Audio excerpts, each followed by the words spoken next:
well-regulated militia being necessary to the security of a free state.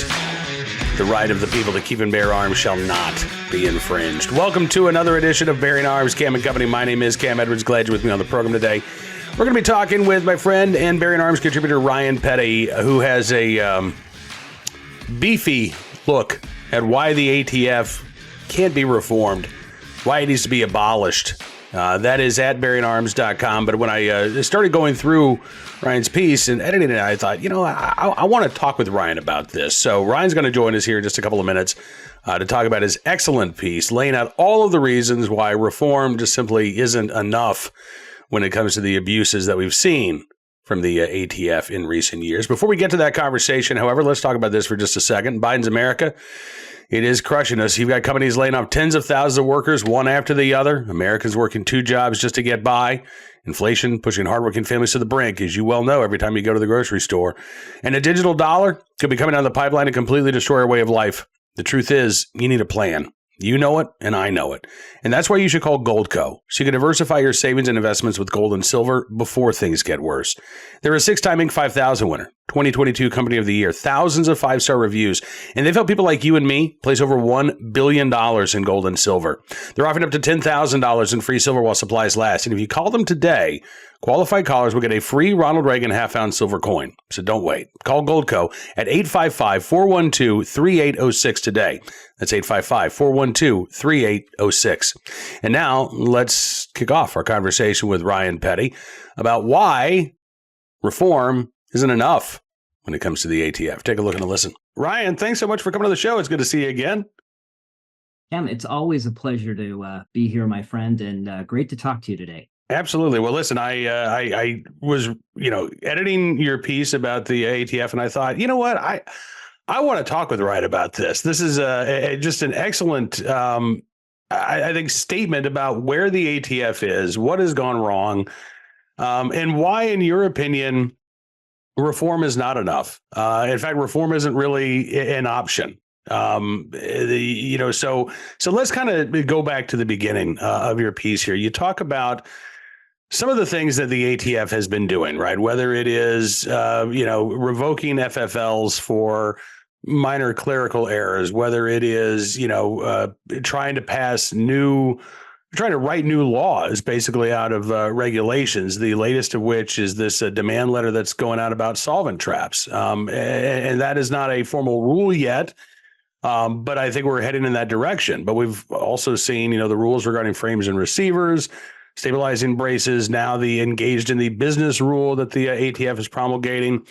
And then you have all of the other abuses, whether it's Operation Fast and Furious, whether it's the storefront sting operations that have been taking place. Again, ATF agents showing up at people's homes and demanding that they turn over any items that they might have, like a solvent trap or a stabilizing brace.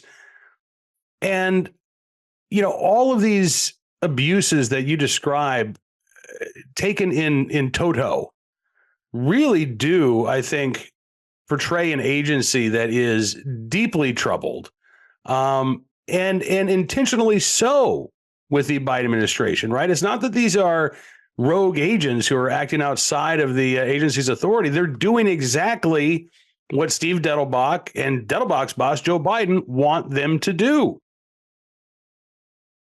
They are doing that, Cam. And in fact, what inspired me to write this piece was another article that was published by the Second Amendment Foundation just, I think, a week ago or in the last week, where they talk about a great writer, Lee Williams.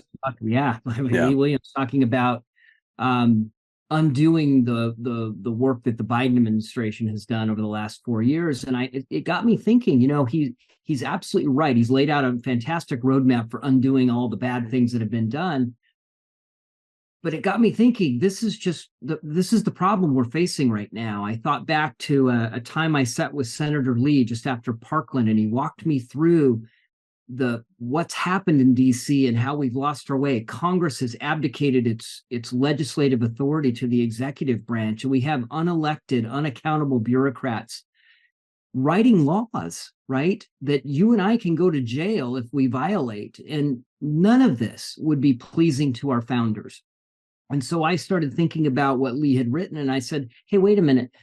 I don't think just undoing what Biden has done is far enough.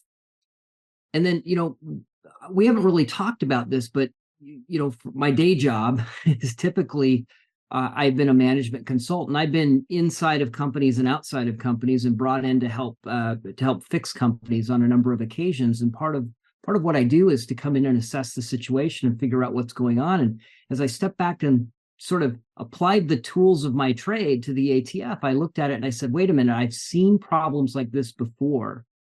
And you can't just reform your way to a better ATF. I think what we have to do is step back and say, we have to transform the ATF. And part of what we do as management consultants is kind of what we sit down with the leadership team and we do these thought exercises. So what if the company did X, Y, or Z? Or what if we thought about our customers differently? And that got me thinking, what if the ATF viewed its mission in an entirely different way? What if it wasn't here to tell us what to do, to make law, enforce law? And quite frankly, I think they view their job as putting limits on our constitutional rights, right? All in the name of public safety, right? They think they're doing something that is virtuous. But what if we flipped the paradigm? Here's a word from management consulting that's fallen out of favor, but I'm showing my age. But what if we flipped the paradigm and the ATF's mission was one of facilitating the exercise of the Second Amendment rights that we have as Americans? What if the ATF looked at its role regarding FFLs as enabling lawful commerce and promoting lawful commerce? And that made me think, wow, we've got to do more than reform the ATF. We need to fundamentally transform it. And I put a plan in place, so to speak, of what would be required to fundamentally transform the ATF. And short of the ATF being willing to be transformed, I think we have to abolish it. And that's the thrust of my piece. Yeah. So I want to go back to a couple of things that you talked about. First of all, the transformational, the idea of shifting the ATF so that it is a body that, rather than regulating and constricting the right to keep bear arms, it is a body that is out there promoting it. And you look at the very name of the ATF, right? The Bureau of the Alcohol, Tobacco, Firearms, and Explosives. These are lumped together, right? These are all sort of sinful things, right? That are maybe legal to own, but looked down upon. And I think you're absolutely right. We need to take firearms out of that equation, right? We have a right to keep and bear arms. Now, we don't have a right to smoke tobacco in the Constitution. You could argue that we've got a right to drink alcohol now that prohibition has been repealed, but it's still not an explicitly stated, yes, you have the right to consume alcohol. Same with explosives, right? So I think that there is something to that idea. And I think Lee Williams even touched on this, right? Using DOJ's Civil Rights Division to go out and prosecute Second Amendment violations, as opposed to using the DOJ to uphold every one of these federal gun control laws. And I think that you're really onto something there, because when the federal government is treating gun ownership as a disfavored activity, I think there's an automatic assumption that we're not talking about a real right, or that we're talking about a right that could be treated differently than our First Amendment rights or our Fourth Amendment rights or any of the other rights that are enshrined in the Constitution. And, the Supreme Court has talked about the Second Amendment as a second-class right and how that shouldn't be the case. Well, this, I think, is one example of how the federal bureaucracy and how the executive branch itself treats the Second Amendment as a second-class right. So if the ATF can't be reformed, the political reality is, Ryan, if you tell people we're going to abolish the ATF, there are going to be a lot of Americans who say, "Bro, what's going to happen with the gun laws? Who's going to enforce the gun laws?" You're not calling for anarchy as much as some people might want you to, right? You believe that a lot of the truly legitimate functions of the ATF could be outsourced to other agencies, or not just at the federal level either, right? I do. In fact, one of the things that we do as management consultants when we come in to work with a client and to sort of fix things that have broken is we look for opportunities to shed non-core functions, right? Things that we shouldn't be doing ourselves or things that other people could do for us better, cheaper, faster. And we try to offload those things and focus on the core mission. So again, a bit of a thought exercise. Imagine, if you will, a reoriented ATF that was promoting the Second Amendment rights of Americans. And what would that then look like? And so, do we have firearms laws and do we have firearms crimes? Yes, we absolutely do. And so we do need to enforce the law. But I would separate, at a high level, I would separate the function of creating regulations and enforcing regulations into two different agencies. So I would have, in my case, what I was suggesting here, and again, I'm open to other suggestions. That's one of the great things about consulting, is you get a lot of folks in a room and we start talking about this and thinking about it, and good ideas come from that. But the FBI could easily take over the law enforcement function.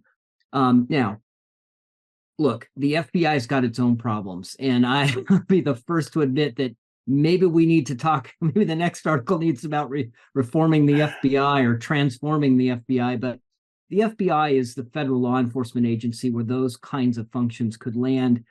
And I would like to see, in addition to, disseminating some of the current ATF functions and responsibilities to other agencies, I'd like to see the state step up and play a role here. It doesn't all have to be done at the federal level. So that's one idea. State law enforcement could pick up the responsibility for, and certainly couldn't do a worse job, in my view, than the ATF has done in sort of enforcing, U.S. gun laws and preventing, illegal transfers of guns to other countries and to drug cartels. But I wanted our readers to sort of think about this. I mean, can you imagine? You mentioned this earlier, the second-class nature of the Second Amendment. Could you imagine a Bureau of Religion, Free Speech, and News Media? Something like that. I ask our readers to sort of think through that with me. We wouldn't stand for it. I don't think conservatives, liberals alike would stand for that kind of an agency being put forward to block the freedom of worship or freedom of speech of average Americans. Yet we tolerate, for some reason, this Bureau of Alcohol, Tobacco, Firearms, and Explosives because it's quote unquote in the public safety. But it comes back to this we've lost our way from what our founders really envisioned this new form of government doing. And it really was about protecting the rights of the citizens, not codifying them in such a way that as to make them more difficult to exercise, right? That's not what the founders wanted. Washington, D.C. looks at the rest of us as, quite frankly, incapable of carrying on our lives freely and safely and without hurting each other. And so this idea of the nanny state is one that we see this embodied in many of the federal agencies. And I think we either have to change out the leadership at the ATF and change the culture there. And I go into detail why that, how you do that and why that's so hard to do successfully. Or you just need to abolish the ATF. And Congress, in my view, plays a pivotal role here. Congress has got to step up and do what it has failed to do for decades now, which is to legislate and be the deliberative body where we put ideas are put forward and they are tested and debated and discussed and ultimately decided upon by a vote of Congress. But those people represent us. We send them there and we can remove them if we like. And again, that can be easier said than done, but we have that ability, as opposed to these bureaucrats in the administrative state and the executive branch where we have little to no accountability or control. And so I'd like to see the Second Amendment community talk about this more. I'd like to see conservatives talk about this more. And quite frankly, I think this is a message that independents and even liberals could wrap their heads around why are we allowing the federal government apparatus to infringe upon the rights of average Americans that pose no threat to public safety, quite frankly? Yeah, I will say I think you're a little optimistic about how this would be received by liberals, but only because, listen, I think you could make the case to a liberal that listen, once a Republican is in charge, right? Imagine these abuses being directed against you, against people on the left. And maybe that would be an argument that would win some converts. But, unfortunately, there are a lot of folks on the left who like the idea of a nanny state. They like the idea of, Big Brother taking care of you and giving up your rights in exchange for the promise of safety and security. So I think that that's a tough road. And I think, honestly, if we're talking about this from a practical perspective, you're absolutely right about Congress. And look, if you're an elected politician, it's beneficial to you to outsource your authority to these bureaucratic agencies, right? So you can say, well, it wasn't my fault. I didn't do it. It was, the ATF or the FBI or, all of these other alphabet agencies. So first of all, you've got to change the culture of Congress, right? None of what we're talking about is easy. In fact, I would say none of what we're talking about is particularly practical at the moment, because it does require a sort of root and branch overhaul, not just of the ATF and not even really of just the executive branch, but of the legislative branch as well. You've got to start electing representatives who actually want to represent you, who want to do the job that they're supposed to do. And that's a tough job. Who are engaged in, substantive reforms as opposed to petty squabbles. That's a sea change in and of itself. And if you get that, then maybe you don't actually need to abolish the ATF, but maybe once that body of actual lawmakers is present in Congress, then maybe the reforms that would be necessary, the wholesale reforms that you talk about, maybe those could take place. But this is, to me, one of the things that's so frustrating about DC is that when you start to try to peel back this onion, you just find all of these layers of incompetence and layers of maliciousness and layers of bureaucracy. And I think we get so frustrated, we just throw up our hands and we say, nothing's really going to change. And I don't think that that's the case. I think that we can make these changes. We just have to want to make these changes. We have to believe that they're possible. And then to, as you say, start to have this conversation, right? Look, Joe Biden, and you wrote about this in your piece, he's got the Office of Gun Violence Prevention now, right? He's doing all of the things that the gun control activists want. He is basically weaponizing the ATF to serve as a gun control agency in Congress. So why aren't Republicans talking about abolishing the ATF or reforming the ATF, getting it back to or transforming the ATF, as you talk about?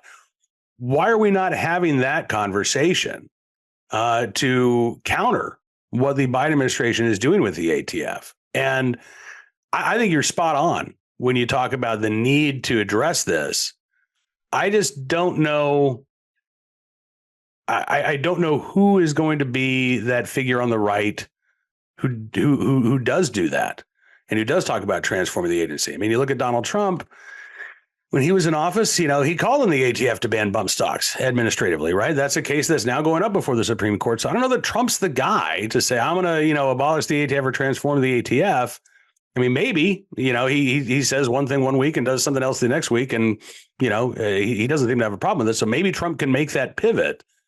But I think it's going to take a concerted effort on the part of conservatives, on the part of Republicans, to make the case that you have made at Bearing Arms as to why this is necessary, why this is not going to negatively impact public safety, why it's actually going to, streamline efficiency, improve public safety. Because for a lot of voters, sadly, they're either the Second Amendment is just not a big issue for them, or they've bought into the idea that by sacrificing a right to keep and bear arms, we can somehow make this country a safer place.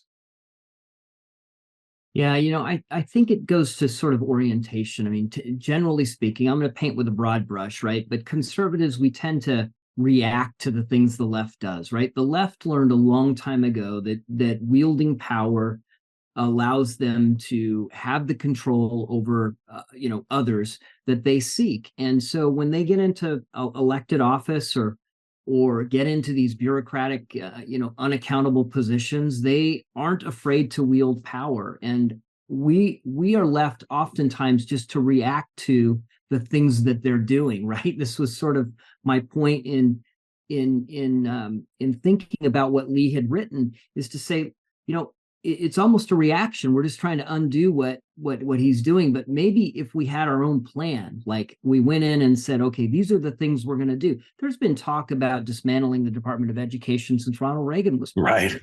Never happened. But if we're going to get back to a federal government that respects the rights of American citizens, and legislators that view themselves as members of society, not above society, not above their constituents and those they were elected to represent, but as fellow citizens, we've got to start rolling back some of these things. And I think we should be making these big arguments to conservatives.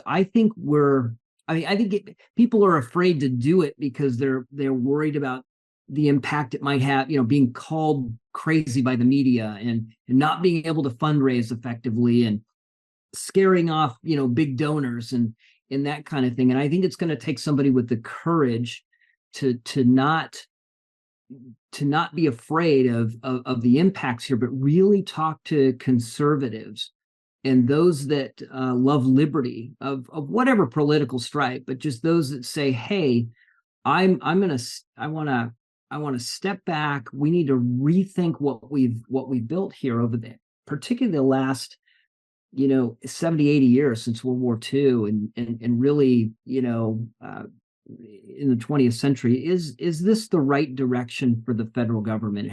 Is it doing what we want it to do as a people, or is it interfering with our clearly enumerated rights? I don't think anyone would argue, well, maybe some would argue, and it would be funny to watch them argue, that the federal government isn't intrusively restricting rights across the board. First Amendment, Second Amendment, Fourth Amendment. I mean, you just go down the list and you see the infringements on our freedoms that have been put forward, all in the name of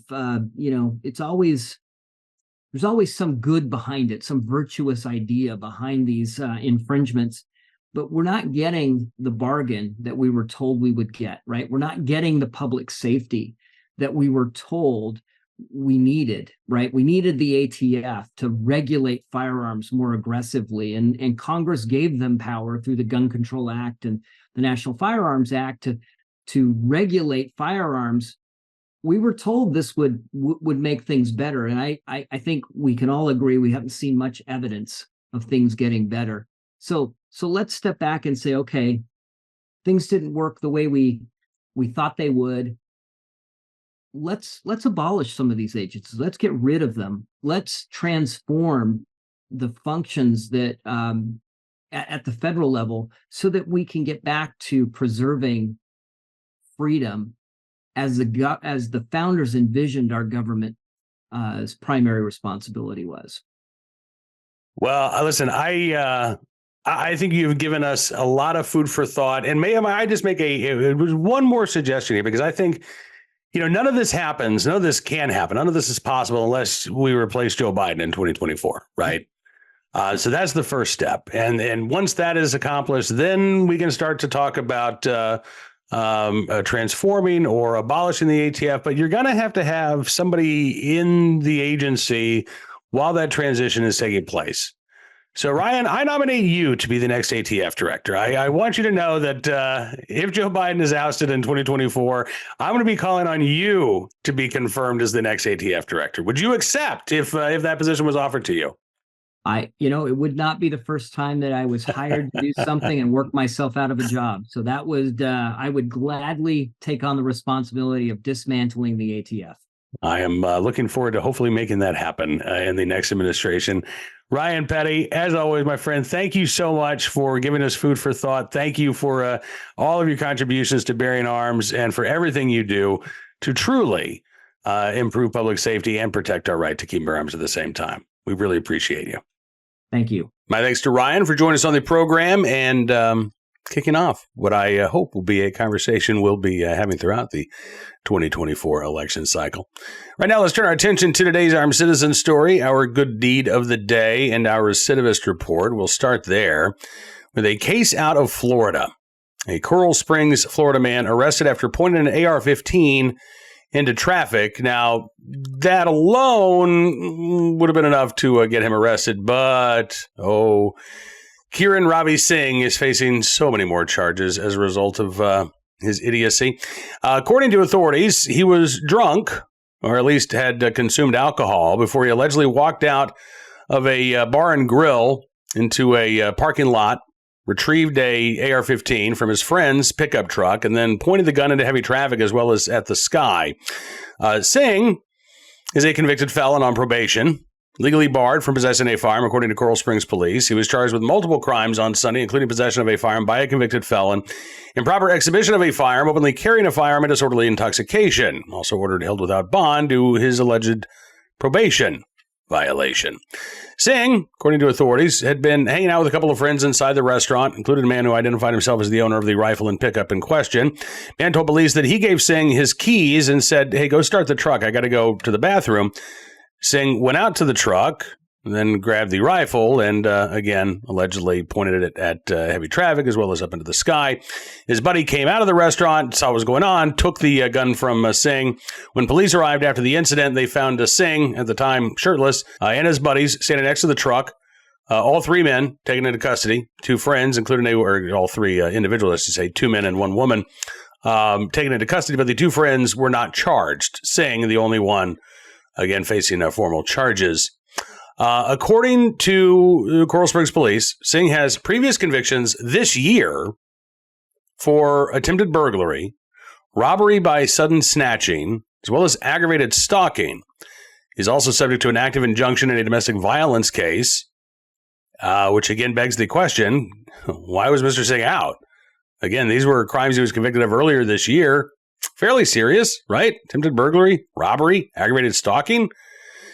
And yet, it appears that any sentence that Mr. Singh received for those crimes was a very short stay behind bars and a very lengthy probationary sentence, a sentence which, again, he is accused of already violating. Today's Armed Citizen story also from Florida, where a man accused of second-degree murder has had charges dropped after his attorney filed a motion to dismiss based on stand your ground. Now, I would say that ultimately stand your ground was less important to this case than the video evidence that this attorney was able to retrieve, showing that his client did not fire first, that he was actually firing back at individuals who were shooting at him. So this was in Orange County. A gentleman named Rafael Villaverde. He spent 14 months in jail, accused of second-degree murder for the death of 21-year-old Dylan Jimenez after he and his brother, 28-year-old Brian Richardson, took part in a shooting back in August of 2022. Michael Mann is the attorney who represents Villaverde, pro bono. He said video evidence from outside the home at the Heritage Hotel is pretty clear-cut and shows that Villaverde shot his weapon in self-defense. Mann said, usually you don't have video in these types of cases, but it was directly under two cameras. And fortunately, we have the video to show first that he didn't shoot first. He got shot multiple times before he even raised his weapon. Now, what's interesting here is Mann is the fifth attorney to represent Villaverde since August of last year. A friend reached out to the attorney through Facebook. He's the only one, at least the first attorney, to have filed a motion showing that his client was defending himself the day of the shooting. He said, listen, nobody really put a large focus on a straight-up dismissal. That was the only thing I focused on. During the stand your ground hearing last week, Villaverde's attorney argued that he never fired a gun, never raised his own gun until Jimenez had already shot him. Villaverde said the day of the shooting, he felt like he was in danger once he was approached by the two men. He said they already came with a firearm the first time. So now I feel threatened. and you come with a firearm again, I'm scared if I die, I won't be with my kids anymore. Villaverde was shot 8 times. He spent a month in the hospital before going to jail. He says, I wasn't even looking as I was getting shot. If my mind or my heart would have told me to run away, I would have got shot in the back. I was really scared. Villaverde, a licensed security guard, says he wants to go back to work. Says he's not sure that he's going to go back to work with a firearm. He says, as far as holding a firearm again, I don't know. But I want to be an officer again. Man said that the prosecution should never have filed charges against Villaverde in the first place, and he says he shouldn't have sat in jail that long either. He says they plan to go after the state for malicious prosecution. And, look, I'm not privy to all the intricacies of this case, but if there really is video evidence showing that Villaverde did not fire first, and there's Villaverde, you can see on the right-hand side of your screen, being shot at, you have to wonder why on earth were charges filed in the first place. And for goodness sakes, why was this man held behind bars for 14 months if prosecutors had evidence showing that he didn't shoot first, that he fired back only after he had been shot? Again, we only are hearing basically one side of this story right now. But the fact that the case was dismissed, I think lends a great deal of weight to man's assertion that this was really a case of railroading, a malicious prosecution against his clients. So we'll keep our eyes on this story and bring you any more details as they become available. Finally today, a good deed of the day, in the right place, at the right time, willing and able to do the right thing. A restaurant owner and her customers in Wisconsin, Antigua, Wisconsin, I believe I might be pronouncing this name incorrectly, but in Wisconsin, Farmer's Home Restaurant. It's been open for business for more than 100 years. The current owner, Tracy Bussey, says that folks in the area love coming back. She said if the walls could talk, I'd probably have a complete story. But she said she wanted to try something that she had seen elsewhere on social media. She said on Facebook, I've seen a post where they were doing it down in Baraboo, Wisconsin, where they were paying it forward. So basically, the restaurant is now offering a service where people can come in and prepay for somebody else's meal. Just something really simple. She said, never in a million years would I think that me, Tracy Bussey, would have all this limelight. Never in a million years. But since starting this last month, the restaurant has raised over $3,000. She says, I can't believe all the support that we've gotten. Sean Ritter is a regular at the restaurant, and he says what the Farmer's Home is doing for the community is incredible. He says, nowadays it's hard to make ends meet. And, sometimes people got to skimp on certain things, not have a full belly. And this is something that definitely helps, brings people back into the community. She says, Bussey says she wants people to know that the restaurant will be there for folks in need. She says, my slogan is that you're never alone at Farmer's Home. So if you come in, we're going to treat you like family. Everybody's always welcome here. And when she was asked how long they're going to continue doing this service, she said as long as they possibly can. So, kudos to Tracy Bussey for the idea, but also kudos to all of the customers who are helping to make that idea a reality. Just something simple. I've got a little bit of extra cash. Somebody might not have the cash for a hot meal. I'll do what I can to make sure that they can get, again, that food in their belly. So in the right place, at the right time, willing and able to do the right thing. Tracy Bussey and the customers of the Farmer's Home Restaurant there in Wisconsin, we thank you for your very, very good deed. And that is all the time we've got for you on this edition of Bearing Arms Cam & Company, but I want to thank you for being a part of the program as always. Looking forward to being back with you again tomorrow, Wednesday, for another edition. And don't forget, Wednesday is also the day that Hot Air's Ed Morrissey and myself do our weekly live chat for our VIP Gold members. It is one of my favorite hours of the work week, probably the favorite hour of the work week for me, if I'm being honest. And I would love for you to be a part of it. All you have to do, become a VIP member yourself. Go to bearingarms.com/subscribe. Use the promo code GUNRIGHTS, and you can get a significant savings on your VIP or VIP Gold membership. As our way of saying thanks for showing your support, we're going to give you exclusive content, news stories, analysis you won't find anywhere else, because your support really does matter, and it truly does make a difference. So thank you again. We'll see you back here tomorrow. Until then, be well, be safe, and be free.